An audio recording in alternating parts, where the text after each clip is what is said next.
Good afternoon. Good afternoon and welcome. We are so thrilled to see you here to help us celebrate the opening of the High Desert Rose Garden, which is the gateway to the Japanese garden. We just think we have the best garden behind me right now, and I think you'll agree once you see it. I'm Catherine Hubbard, and I'm the Botanic Garden Manager. And we are honored to have you, and we're also very, very honored this afternoon to have Mayor Berry. Many, many people helped us to get to this day, and I know Mayor Berry's going to be mentioning a lot of those people, but I also especially wanted to thank our horticulture crew, because without horticulture, this garden wouldn't be what it is. And so I'd like to thank our horticulture crew, both the city workers, the temp agency workers, and all the volunteers who helped us get to that point. A lot of these people are out in the shade, and then a lot of them are behind me, but we're really very, very grateful for the crew. The crew beautifully executed the design of this planting area, and that design was done by Maria Thomas. Maria Thomas is the assistant curator not only for this High Desert Rose Garden, but also for the Japanese garden. And she has done an incredible job. We are so pleased with Maria and all the horticulture crew. So before I introduce Mayor Berry, if you could give Maria and her crew a hand.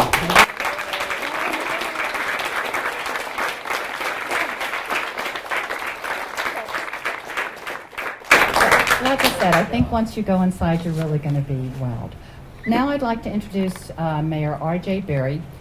And Mayor Berry is absolutely a mayor who believes in improving the quality of life, which this garden is. So thank you, Mayor Berry, for coming here today. Sure, thanks, Ken. I want to give Catherine a big round of applause. She did such a wonderful job. Thank you so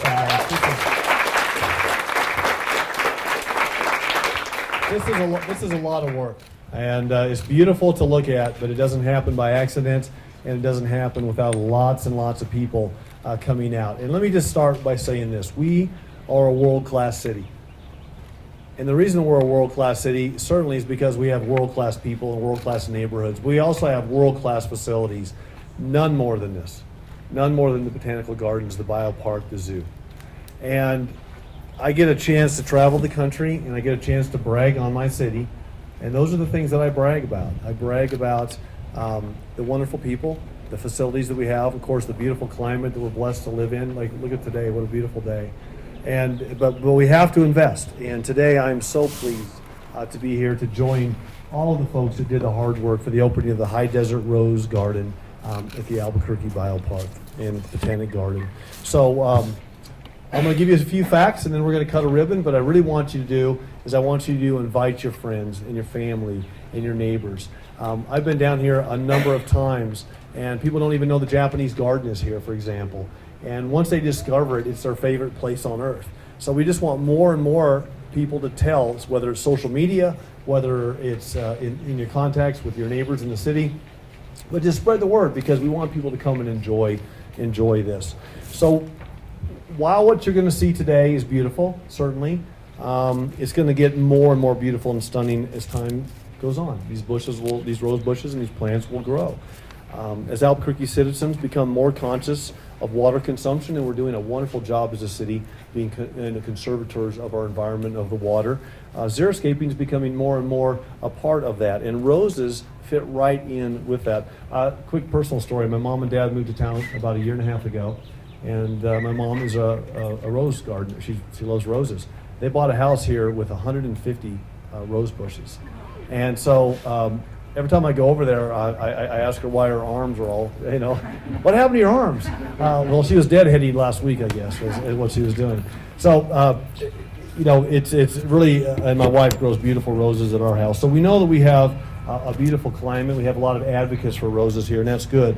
So this rose garden itself has 400 roses that are planted, representing over 100 different types of roses, 60 grasses, 30 trees, several hundred perennials, other seasonal containers and hanging baskets. A steel post trellis system will help provide beautiful gateway to the Japanese garden. There's our awesome train going by right now. A glass house gallery, which is 1,350 square foot multi-purpose space that affords an unprecedented view of the beautiful rose garden to host weddings, flower shows, and other special events. And it's always fun to come down here because this is where people get married. This is my 25th wedding anniversary. We're talking about we're doing our vows. That'd be fun to do it here. And so it's just a great place to be. The service building is 2,000 square foot building that offers restrooms, water fountains, and seasonal dining options, so you can come down here and do that. The building provides services that are not available in this area of the Botanical Garden before this facility was open. So this idea, and I'll talk about the construction here a little bit. This idea started in 2007. So like lots of things, it probably started way before that, but that's when the serious talk got going, and here we are in 2015 cutting a ribbon. So it takes a concerted effort, takes a lot of time, takes people advocating, and it just takes you to keep pushing all the way through that. So it was formulated over the last 8 years. Several in-house biopark architects worked on the basic design of the High Desert Rose Garden, and it was turned over to Van Gilbert Architects. Who's here? Anybody here from Van Gilbert today? Nobody invited? Hey, there's one. Yay.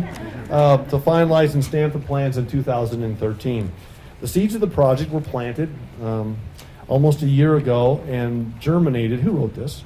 Over 320 days with the help of the Department of Municipal Development. Barbara Taylor's here today, and she was in charge of CIP, which is government speak for, that's where the money comes from to build stuff.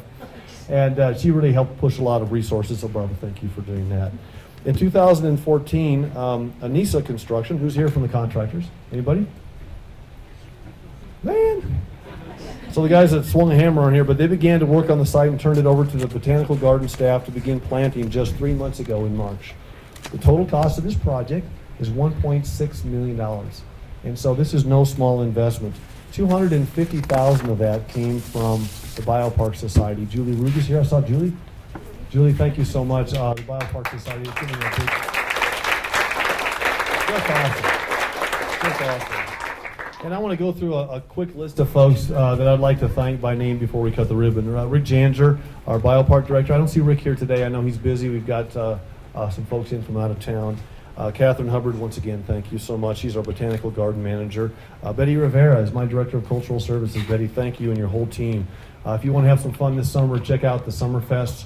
Betty and her crew, not only do they work on the biopark and the zoo, but they also put on the great Summerfest events and a lot of the great cultural events that we have. So it's a beautiful city and a beautiful time to be outside. So come down and enjoy us. Great music at the zoo as well.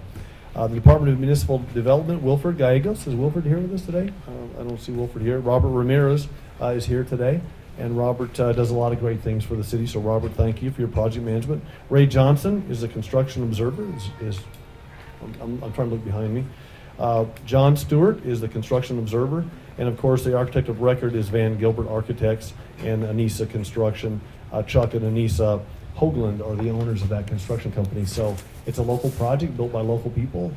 Real paychecks got paid out. People had jobs because of this. So this is just this is that virtuous cycle we talk about.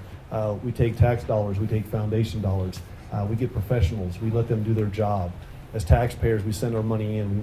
We want great value back for that. I can think of no greater value than, streets and roads are important, infrastructure is important, but a beautiful place to be, and just to be well. That's awesome.